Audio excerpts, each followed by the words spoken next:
Alright, thank you for tuning in to this little mini-series that I'm going to be doing over the next few days.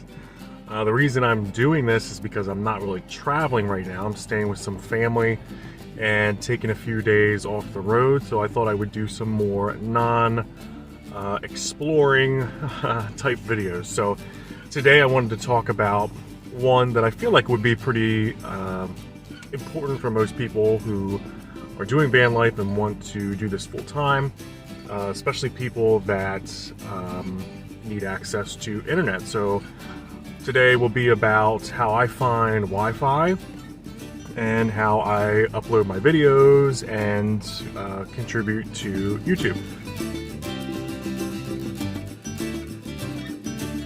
So there's a couple different places that you can find free Wi-Fi, and a lot of people don't really know this, but it's easier to find than you think.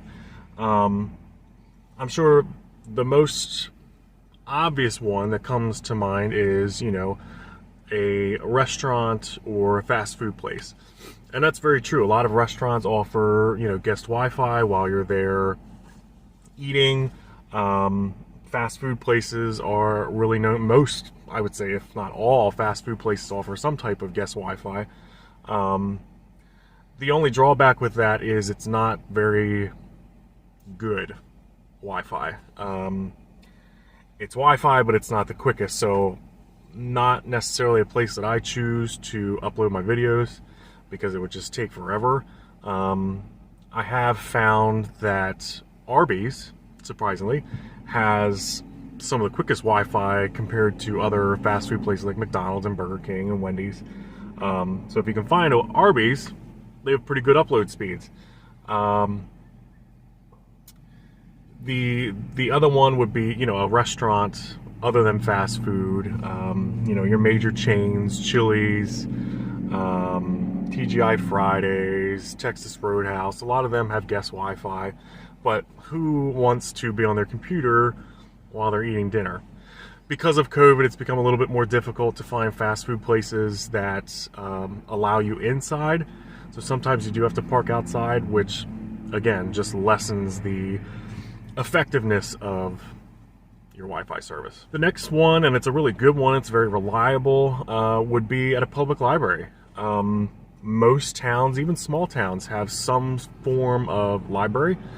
And from what I have found, you don't need a library card to use their Wi-Fi. You can just go in.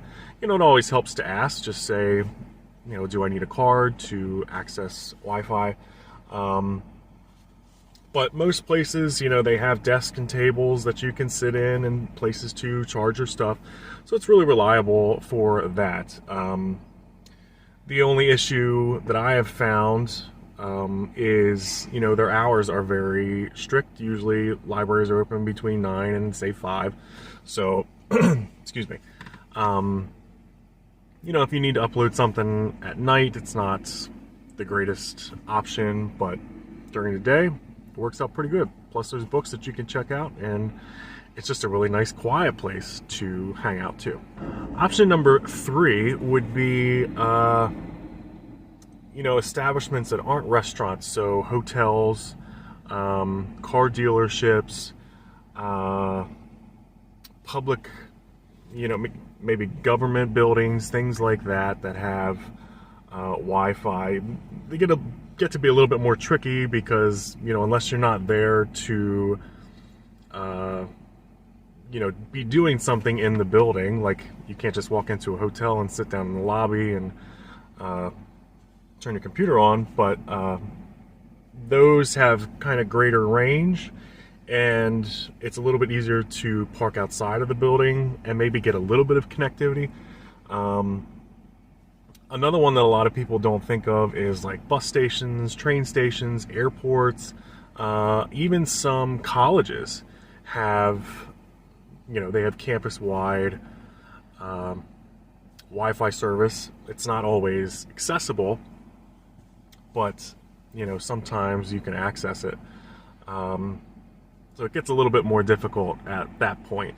Option number 4 or 5, I can't remember. This is the one that I primarily use. I have T-Mobile as my phone carrier service, and I have a plan that allows me, I think it's 50 or 60 gigs of mobile hotspot. So I can use the service that I get, the 5G service that I get. I can turn on my hotspot and I can connect my laptop to my phone. And that's primarily how I access Wi-Fi. And that's how I will upload my videos as well. I actually find that that is quicker than using, say, Wi-Fi in a home. Surprisingly. Especially when I have full service in a 5G area. When I film on my phone, and then I upload them to the cloud or whatever it's called, and then from there I will download those videos and pictures onto my laptop and then piece them together in my editor. For my videos, I use the editing software. It's called KineMaster, and I will put that under my face here.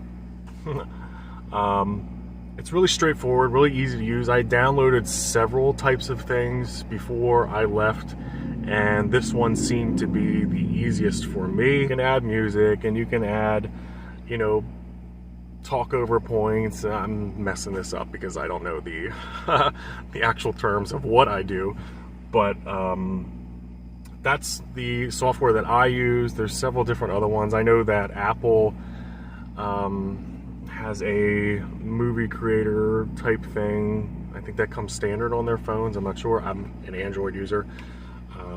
Don't hate me. But for me, that one's worked out the best so far. I do pay for that. There's a yearly subscription of $25. You have access to the entire app, and yeah, it gives you a little bit more extras. But I thought for $25, that's pretty good. I'm trying to think if there were any other things, any other places to get Wi-Fi. Some campgrounds offer Wi-Fi as well. Truck stops are another good one. There are tons and tons of videos on YouTube about free Wi-Fi and how to access it and how to get it. This is just my little take on what I do. But yeah, hopefully that helps someone out and maybe answers a few questions about how I connect to the World Wide Web. But thank you for watching. Like I said, I'm going to keep doing this every day. I'm going to post a little video real quick. You know, I'm not going to make it too long. I don't want to bore people, but I thought it would be interesting for people to know and see how I deal with some of these other things while I am out on the road. So stay tuned tomorrow for my next video. Tomorrow will probably be... Well, I don't want to spoil the surprise. That and I don't even know yet. So I will leave you with that, and I will see you tomorrow. Take care.